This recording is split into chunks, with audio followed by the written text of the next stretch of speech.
Hey there, y'all. This is Hades, and today we're discussing One Piece, chapter 1143, Holy Knights. I mean, we get more about their powers, so yes. So yeah, interesting. I gotta say chapter because we get more on the Holy Knights and the whole thing with Loki and stuff. I mean, good bluff. I gotta say good bluff, but didn't really work out for him, right? So let's just cut right to the beginning of this chapter, shall we? And review. So yeah, so essentially, yeah, we cut to Saul just trying to figure out a way to like why the kids moving on their own, and they see the arrow going by, and they're like, "What in the world's going on here? Like, what's happening?" And Saul's like, "Well, I gotta try something to stop the kids." And then Robin says, "Be careful, Saul. Remember, the other teacher said not to touch the children." And Chopper says, "Yeah, because he was all bloody." And Saul's like, "I know, but I don't see none around him, and it's dangerous for the kids to just keep walking, because they're by themselves. I mean, there's nothing around." And so he reaches to grab one of the kids, and he gets stabbed by thorns. And I could just, yeah. Have you guys ever freaking touched thorns like straight up? Like like I live in the desert, right? So sometimes the weeds, when they dry up, they get all really like thorny, and sometimes when you grab them, sometimes they'll just go through the gloves, and when it pricks, it hurts so freaking much. So yeah, when I saw that, I was like, "Oh my hands!" I felt that, and oh, it was terrible. Like, if you never have, be happy that you never did, and I hope you don't get it. It hurts a lot. Oh boy, and yeah, Saul just falls to the ground. Yeah, I don't blame him. As he just said, "What was that? What's going on? What happened?" And then we come back to the teachers, as they see some of the kids are still on the ground. Some of them aren't walking off, so they're wondering, okay, so what in the world's going on? Like, how come some of the kids left, but some of the kids are here and they're just staying there, staying put? And as we keep getting a message throughout the other branches of the tree, of the Yggdrasil tree, Norse mythology, right? Going around and everything. And then we get a snail. Transponder pill bug only works on Elbaf. It's a weird look. I mean, when I say weird looking snail, I mean, come on, One Piece, right? But yeah, snail, it's odd. It looks like it has two little. Like, I don't know if it has two little hands or two little arms, I should say. Because I know something kind of do, but it's on the side. This one's like up in front. This is weird. Sorry. I was just like, I don't know. The little hands would make me go, It's not important whatsoever. But it's cool to see, a snail that only works on Elbaf, and it's a bigger snail, so makes sense. I mean, wait a minute. No, I'm just joking. Yeah, big snail on a giant. Yeah, obviously makes sense. Giant tree. They live on a giant tree. So yeah, and then they see on branch 8 that just smoke coming out. They're like, "What in the world's going on?" And we cut to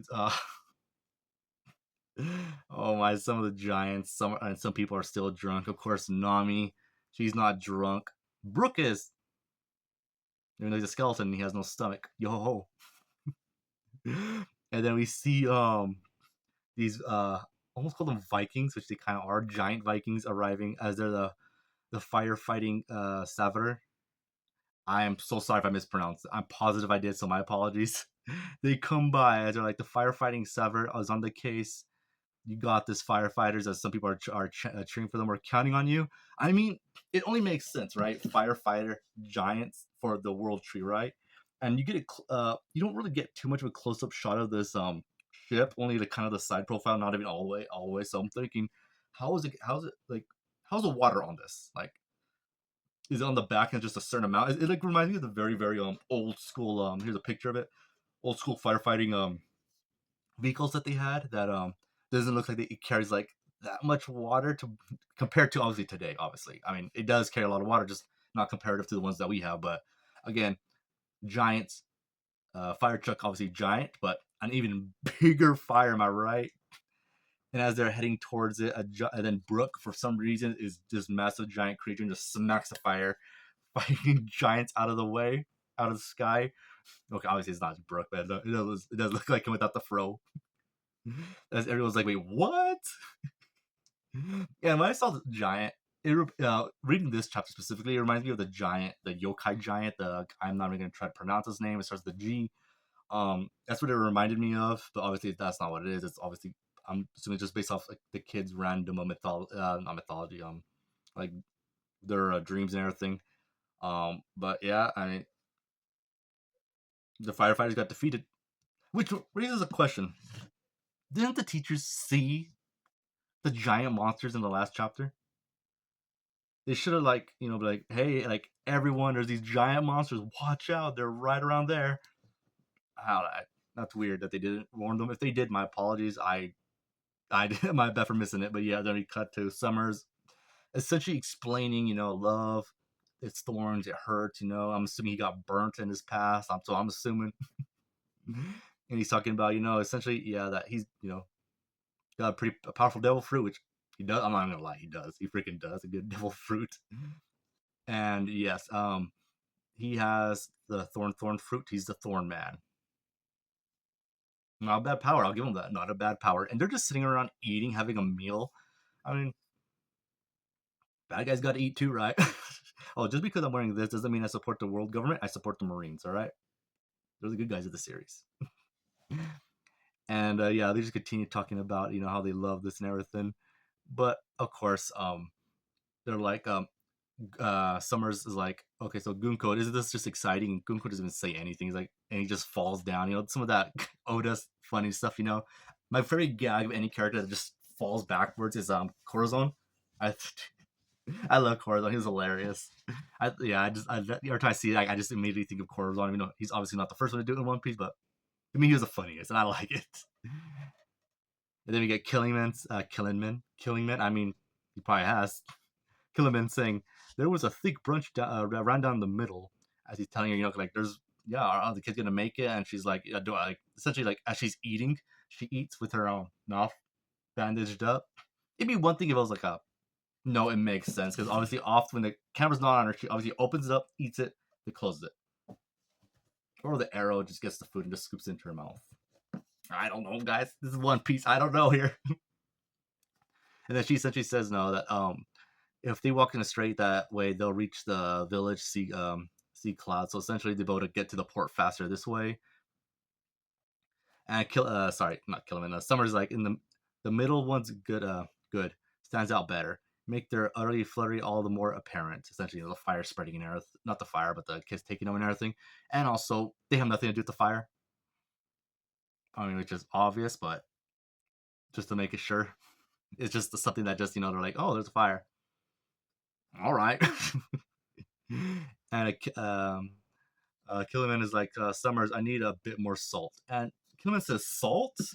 Now, here's weird. This is weird because when I saw this, I was like, what? Like, Killiman got the salt, but to me, it looked like it was like, Summers was like, when Killiman said, hey, I need salt, and you think of something. And then I'm assuming Killiman used that to put not the kid, but he used that as Summers' last thought before putting him to sleep and then reaching out and getting it from his dream. I'm assuming this is a representation of his dream. That's what I'm assuming.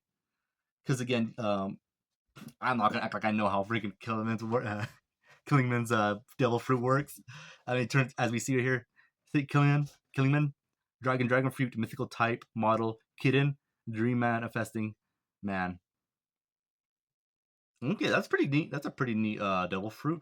So he's obviously a human that's not dragon form, so he's in his, I guess, quote unquote hybrid form or full on form. I'm assuming hybrid, but I could be wrong. I'm not very familiar with the kitten dragon. The only other kitten I know is from Naruto when Sasuke uses kitten.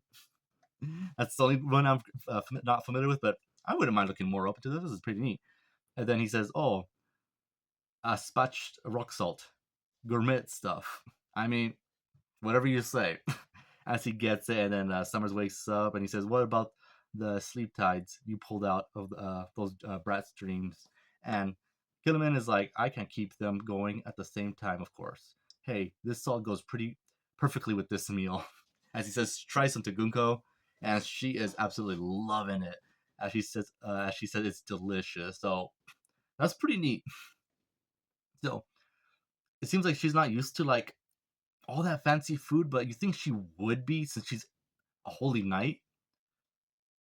I honestly don't know what's going on with her right here because you think she would have it at something like this, especially since she's a holy knight, unless you're um that she's not originally from the Holy Land, which is probably possible to be honest, and also What I'm thinking with her is that she kind of just probably either spends most of her time away from Marijua, or she's probably in the same case as Bonnie, where uh some dude got some a woman pregnant, sent her away, and she was pregnant with Gunko. She gave birth, and then Marijua, they found out the Celestial Dragons. Like, oh yeah, let's get our kid back. They got him and put her here, and they sent her off on missions. A lot of missions are far away off. That's what I'm assuming. My theory, at least. I don't know if that's probably not true, to be honest. And as they realize, wait, hold on, there's a fire. The kids are gonna walk right into a fire, and they're like, nah. If they die, I mean, we got more giant kids back there. And I thought to myself, that's so stupid. No, you want to use the giants, right? You want to use the giants. Either the giants help you, or you get these kids, steal them, and use them as future warriors. It's like it's gonna be kind of hard to do either one when the kids die. It was dumb. Like, holy cow! Like, come on. Like, it would have been better if Summers was like, "Hey guys, hold on. Let's see how the Giants take care of this, because they're gonna do whatever they can to save the kids. So let's see what they do to save the kids. Let's see what they could do. Something like that, instead of like, oh, they'll die. There's more giant kids we could get. Oh boy. And then we cut back to almost said Odin to almost said Thor too to Loki, Luffy and them. I'm sorry, it's really late at night. My apologies. Together as Loki's like, hey, all right, guys, you guys better let me go. I'm gonna launch another blast here, and he's gonna kill everyone. Again, as we find out later on, he's making a big old bluff, which I'm not gonna lie, pretty good on him. Like, good on Loki for pulling this bluff. But of course, someone like Zoro and Luffy and them are like, yeah, like, no, he's clearly not. He's clearly bluffing. He's not gonna. He can't really do anything. As Zoro does say later on, yeah, that he's using all his strength to even stand at this point. Even though at the last chapter it was like, I don't know about that. I legit don't know about that one, Zoro. I mean, he swung it and made a massive fire. So, yeah. And since Loki did something really dumb, Luffy's like, yeah, I'm going to take him out. And I feel bad for Sanji because he has no clue what's going on. And Luffy goes up and uses Gom Gom arm balloon as he hits Loki. Not even hard at all, because again, Loki is just he's not strong at all. He's very, very weakened, and he collapses. And they're like, and Zoro's like, yep, he was really knocking at death's door. Well, we can either help him or let him die. I mean, either one's good with me. And I'm like, yeah, Zoro, you know what? Let's leave the freak to die. But no, Luffy's like, no, we need him. Can you heal him? I'm so my apologies. Hadruden. I know I've mispronounced that. I'm sorry, Japan. And Luffy, of course, wants them to save him. And then we get Road thinking, it is true that whoever attempts to kill Loki, it is a separate incident from the matters of his own crimes. And I think I might know who it is. So I'm assuming he's probably thinking of the giants that were defeated earlier. And then we get Gerd. Again, my apologies for mispronouncing your name. She has these blood pouches with her. It's like, really? Like, come on. Like, what are the chances? Like, the only thing I can give is that they were meant for Hadruden. I'm sorry. But, because, if he gets hurt, that she could be able to help him out with it. But since Loki and him are half brothers, they probably have similar to blood type. I don't know if that's how it works, but why not? What's the chances of you and a half sibling having the same blood type? I imagine it's pretty dang high, so we'll see. As that's happening, we get a bit, that Loki's horns are legit the real deal. And even, why do I want to call Hadruden Thor? That even their dad had it. And Loki, we see a child version of Loki with that the same weapon that Kaido and Yamato use. So I'm assuming there's probably some kind of bloodline similarity there, at least very, very distant relatives. That's what I'm assuming. Loki is a massive, even amongst giants, and he has horns, and he uses the same club as a weapon as Kaido and his daughter Yamato. So maybe. And right there, then he remembers all the times that Loki beat him down, would always pick on him, bully him. And Hadruden gets his axe, and people are like, whoa, watch out, man. I mean, he's evil, but I mean, come on, you can really execute him. And I would have been like, they're like, come on, freaking Hadruden, do it, give me the axe, I'll do it. And then Arjuna just says, I'll never forgive him for what he did. He insulted my mother and killed my father. And Loki says, go on, do it, you sad little berserker. Or perhaps instead of indulging in your personal pity drama, take a look at the woods around us.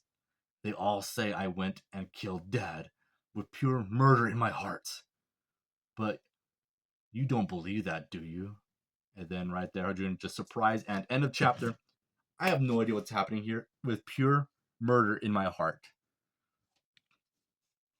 Interesting, very interesting when he says that. So Loki could have been something like something happened to the dad and Loki had to put down his dad. Because he said it was pure murder in my heart. I'm assuming Loki obviously is the one that killed him. He killed their dad. That's what I'm assuming for sure. Unless it's going to be revealed later on that, oh no, one of the Holy Knights came and killed the dad, which it's possible. Which I'm assuming is probably going to happen is that somehow one of the Holy Knights took control of their dad. They're going to probably cause some kind of massive destruction, like similar to the events of just Rosa with King Riku. And then, but before like something like that could happen, Loki killed his dad, so that way that wouldn't happen, and he got blamed for it. And for whatever reason, he didn't explain, or he did, and no one believed him. So that all these giants heard the story, but they don't believe him, and the Straw Hats haven't heard it yet. But that's my thought here. Overall, I'm gonna give this chapter a 7 out of 10. Again, the whole thing with the kids, just letting them walk into the fires, like, come on, guys, really? And some other little things that Travis is here and there, but overall, enjoyable chapter. I really enjoy it. And next chapter, I think we're gonna get the story on what happened with the father. Maybe a flashback. I'm assuming. Will we get a flashback this after this chapter? Probably. I wouldn't mind a flashback. I mean, why not, right? Take your time writing the story. I say, especially if it makes it better. But yeah, that concludes my review. If you listened this far, I appreciate it. And yeah, hope you guys have a great day. Take care. Later.